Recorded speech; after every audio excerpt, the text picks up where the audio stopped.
case briefs, and so much more. LSData's got what you're looking for. In 1987, the Vermont Supreme Court heard a case between a landlord, Vermont Justin Corp., and a tenant, A. Brown Inc., who were disputing over damages caused by a leaking roof during a 5-year lease from 1978 to 1983. The landlord was responsible for exterior and structural repairs, while the tenant had to take care of interior repairs. According to the tenant, the landlord failed to repair the roof multiple times, causing damage to the interior and appliances.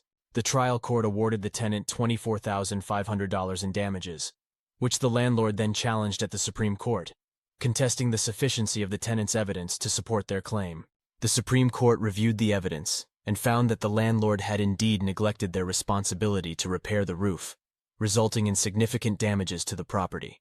Ultimately, the court determined that the landlord's claims about probable cause, notice, and insufficient damages were without merit, and affirmed the trial court's $24,500 damages award to the tenant. The case underscored the importance of viewing evidence in the light most favorable to the prevailing party, and confirmed that probable cause could be established based on all the evidence presented.